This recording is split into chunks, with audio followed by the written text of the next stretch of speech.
여러분 안녕하십니까. 오늘은 성령학교 제6과 은사의 활용에 대해서 함께 보도록 하겠습니다. 은사에 대한 자세, 은사의 활용, 은사 활용 시 주의할 점, 은사의 소멸 순서대로 봅니다. 먼저 은사에 대한 자세입니다. 교재는 5가지를 얘기하는데요. 먼저 열린 마음으로 은사를 대해야 된다. 은사는 한 가지가 아니죠. 다양하죠. 주시는 분은 한 분이시지만은 하나님이시지만은 은사는 다양합니다. 그래서 이것을 인정하고 적극적으로 협력해서 은사를 활용해서 교회와 성도의 유익을 위해 모두의 유익을 위해서 사용하는 그러한 성도가 되기를 바랍니다. 고린도전서 12장 31절을 보면 이렇게 말하고 있죠. 너희는 더 큰 은사를 사모하라. 내가 또한 가장 좋은 길을 너희에게 보이리라. 이렇게 얘기하고 사도 바울이 이제 13장에서 한 얘기가 뭡니까? 사랑이죠. 사랑. 사랑의 은사가 가장 큰 은사죠. 그런데 이 말고도 은사는 다양한 것입니다. 그렇기 때문에 한 가지만 있다 이렇게 생각할 것이 아니라 여러 은사가 있는데 이것을 다 합력하여서 하나님이 교회와 성도와 전체 유익을 위해서 사용하기를 원하신다라는 사실을 우리가 알아야겠습니다. 그 다음에 두 번째는 사랑으로 행하랍니다. 고린도전서 13장 1절에서 3절 말씀 사랑장 처음 부분이죠. 내가 사랑의 밤원과 천사의 말을 할지라도 사랑이 없으면 소리나는 구리와 꽹과리가 되고 내가 이해하는 능력이 있어 모든 비밀과 모든 지식을 알고 또 산을 옮길 만한 모든 믿음이 있을지라도 사랑이 없으면 아무것도 아니고 또 내게 모든 것을 구제하고 또 몸을 불사르게 내줄지라도 사랑이 없으면 내게 아무 유익이 없느니라 이렇게 말씀하고 있는데 우리가 은사를 받았으면 사랑으로 그것을 행해야 합니다. 하나님의 사랑을 이루는데 잘 사용하는 성도가 되시기 바랍니다. 또 교회의 유익을 위해서 섬기는 자가 되어야 된다. 고린도전서 12장 7절 각 사람에게 성령을 나누어 주심은 나타내심은 유익하게 함이라 그렇게 말했죠. 그렇기 때문에 우리가 은사를 받았으면 섬기는 자가 되어야지 자기를 드러내고 자기 자랑하고 영광받기 위해서 은사를 자랑하거나 활용해서는 잘못된 것이죠.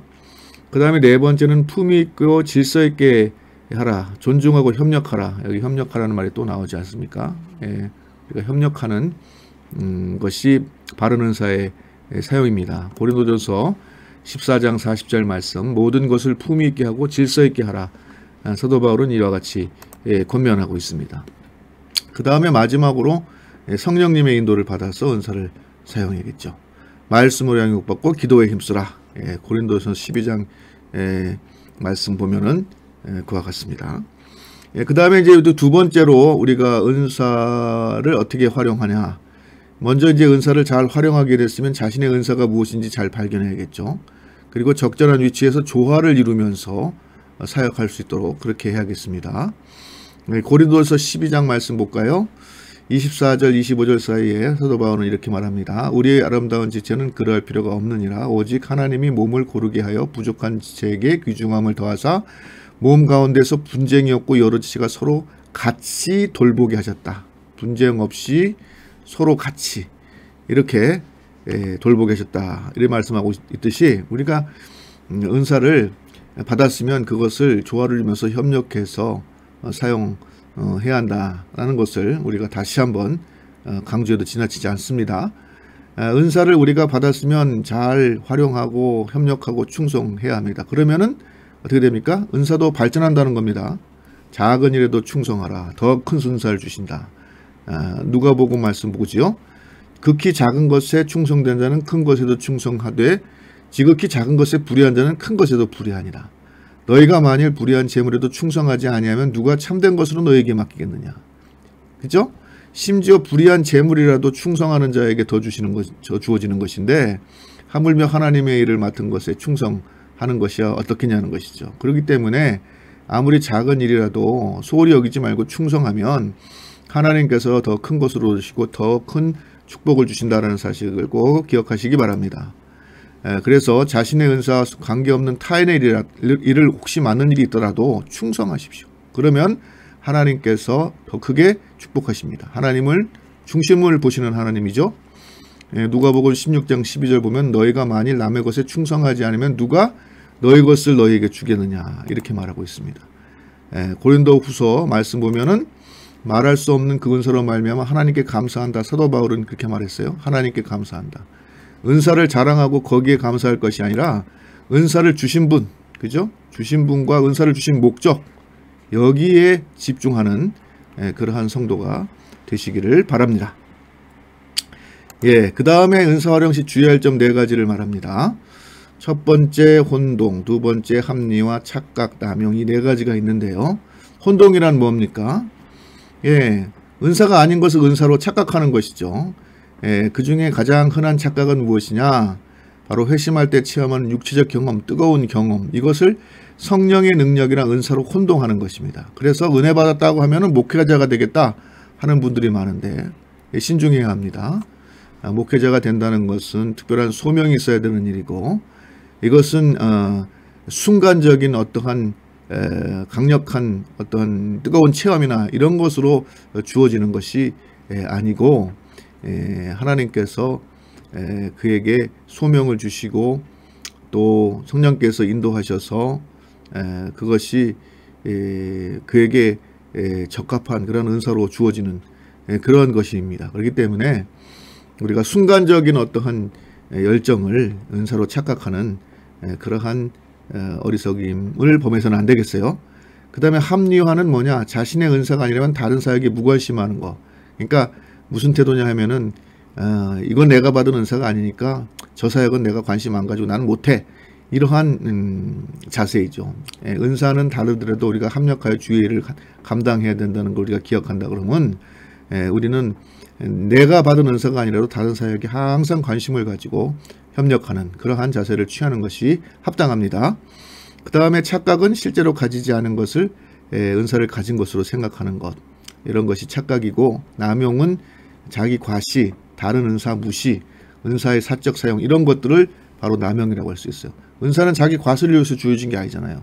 다른 은사를 무시해서 되는 거 아닙니다. 은사는 다르지만 동일한 하나님의 선물이에요. 그렇기 때문에 이것을 갖다가 공적으로 사용해야 돼요. 사적으로 사용해도 안 됩니다. 은사를 자기 것으로 사적인 것으로 생각하는 것은 잘못된 은사에 대한 잘못된 이해입니다. 그래서 은사는 항상 합력하여 조화롭게 질서 있게 전체를 위하여 공적으로 교회와 성도의 유익을 위해서 사용되어야 된다. 그것을 위해서 하나님께서 우리에게 주신 선물이다. 이것을 생각하고 은사를 잘 활용해야 되겠습니다. 마지막으로 은사의 소멸인데요. 은사는 잘 유지해야 돼요. 우리가 잘못하면 은사는 소멸된다는 것입니다. 받은 은사가 끝까지 막 자동적으로 유지되는 게 아니라는 거예요. 그럼 어떨 때 은사가 소멸하느냐? 첫 번째는 거룩함을 잃을 때입니다. 삼손의 예를 보면은 삼손이 들릴라의 꾀임에 넘어가서 거룩함을 잃었을 때 그 힘을 잃고 죽고 비참한 최후를 맞이하게 되지 않습니까? 그렇기 때문에 우리가 항상 거룩함을 유지하도록 유의해야 되겠다는 겁니다. 갈라디아서 5장 17절 말씀 보면 육체의 소욕은 성령을 거스리고 성령은 육체를 거스리나니 이 둘이 서로 대적함으로 너희가 원하는 것을 하지 못하게 하려 함이라는 말씀을 하고 있어요. 그렇기 때문에 사단 마귀는 항상 우리의 육체의 소욕을 일으켜서 성령을 거스려서 우리가 받은 은사도 까먹게 만든다는 겁니다. 그러니까 우리가 받은 은사를 잘 간직하려면 성령에 합한, 그래야 해서 거룩함을 유지하는 그러한 성도가 되어야 되겠다는 거예요. 그 다음에 불순종하면 은사를 까먹습니다. 사무엘상 15장에 사울의 예가 그러하죠. 사울이 이제 블레셋을 맞서서 싸우는데 사무엘에게 도움을 요청했을 때 사무엘이 이제 7일간 기다리면 내가 가서 너를 위하여 기도할 것이라고 말했음에도 불구하고 7일자 됐을 때 사울이 그것을 기다리거나 참지 못하고 믿지만 결국은 믿음의 부족이죠. 그래서 결국은 사무엘이 해야 될 일을 사울이 제사장 옷 입고 나가서 기도하고 그러지 않습니까? 그 모습을 도착해서 사무엘이 보고 한 말이 바로 사무엘상 15장 22절 23절 말씀이에요. 거기서 뭐라고 말합니까? 여호와께서 번제를 다른 제사를 그 목소리를 청종하는 것을 좋아하신 같이 좋아하시겠나이까? 순종이 제사보다 낫고, 유명한 말씀이죠. 순종이 제사보다 낫고 듣는 것이 수양의 기름보다 낫습니다. 이를 거역하는 것은 점치는 죄와 같고 완고한 것은 사신 우상에게 절하는 것 같습니다. 왕이 여호와의 말씀을 버렸으므로 여호와께서도 왕을 버려 왕이 되지 못하게 하셨나이다. 이렇게 말했다는 거예요. 그러니까 우리가 순종하는 자가 되어야 합니다. 불순종하면 은사를 소멸시킬 수가 있어요. 그 다음에 세 번째로 은사가 소멸할 수 있는 경우는 어떤 때냐? 교만할 때입니다. 마태복음 우리가 보면은 주님께서 바리새인들을 책망하신 경우를 많이 볼 수 있지 않습니까? 그런데 왜 그런 많은 책망을 받았는가 하면 그들의 교만 때문이거든요. 그래서 마태복음 23장 25절 보면 화에 슬쩍 외식하는 서기관과 바리새인들이여 잔과 대접의 겉은 깨끗하되 그 안에 탐욕과 방탕으로 가득하다 이렇게 말씀하셨는데 바로 그들의 교만이 신앙을 형식화하게 만들고 하나님보다 자신들이 위해서는 이러한 잘못된 신앙 가운데 빠지게 했다는 것이죠. 그래서 이제 야고보서 4장 6절에도 보면 뭐라고 말합니까? 그러나 더욱 큰 은혜를 주시니 그러므로 일렀으되 하나님은 교만한 자를 물리치고 겸손한 자에게 은혜를 주신다. 이렇게 말하고 있는 것이죠. 그래서 우리가 은사를 잘 유지하기 위해서는 겸손해야 되죠. 교만해서는 안 된다는 것입니다. 겸손하십시오. 겸손. 이것이 우리가 은사를 잘 유지하는 그러한 방법이 되겠습니다. 그리고 마지막으로 어떨 때 은사가 소멸하느냐? 기도하지 않을 때. 마가복음 9장 말씀을 보면 이르시되 기도 외에 다른 것으로는 이런 종류가 나갈 수 없느니라. 이렇게 말씀하신 장면이 나오는데 주님께서 이제 변화산상에서 내려오신 후에 그 아래에서 이제 귀신 들린 사람을 데리고 온 그 아버지가 귀신을 쫓아달라고 했는데도 불구하고 제자들은 못 쫓아냈단 말이에요. 그런데 주님께서 그것을 보시고 믿음이 없다 하시면서 귀신을 쫓아내시자 제자들이 물은 것이죠. 우리는 왜 못합니까? 그랬더니 주님께서 이 말씀하신 거예요. 기도 외에는 다른 것으로 이런 종류가 나갈 수 없다. 그러니까 기도해야 합니다. 기도하지 않고 우리 영적으로 이제 떨어지게 되면 그러면은 이제 은사가 소멸할 수 있다는 거예요. 그렇기 때문에 은사가 소멸되지 않도록 여러분 뭡니까? 거룩함을 항상 유지하도록 하십시오. 그 다음에 한장 순종하는, 그 다음에 겸손하는, 교만하지 말고 겸손하고 그 다음에 끝까지 기도하는 그러한 성도가 되십시오. 이렇게 말씀을 드릴 수 있습니다. 자, 그러면 오늘 내용을 요약하도록 하겠습니다. 첫째, 은사는 받은 성도는 그 다양성과 통일성을 이해하고 성령의 인도를 따라서 교회의 유익을 위하여 질서 있게 은사를 사용해야 합니다. 질서 있게 하십시오. 그다음에 두 번째, 은사를 받은 성도는 섬기는 자가 되십시오. 은사를 혼동, 합리화, 착각, 남용하지 말아야 됩니다. 자기 영광을 구하기 위해서 사적으로 사용하고 은장을 주신 것이 아닙니다. 은사는 항상 공적으로 사용하십시오. 공적으로. 공적. 모두의 유익을 위해서 사용하는 그러한 성도가 되시기 바랍니다. 마지막 세 번째는 은사를 소멸치 않도록 주의하십시오. 기도하고 성결을 유지하고 또 겸손하고 순종하는 성도가 되어야 합니다. 그래서 받은 은사를 잘 유지하고 은사를 통해서 하나님의 일을 감당하고 그래서 더 큰 축복을 누리는 성도들 되시기를 바랍니다. 자, 그럼 오늘은 이것으로 마치겠습니다. 한 주간도 승리하십시오. 감사합니다.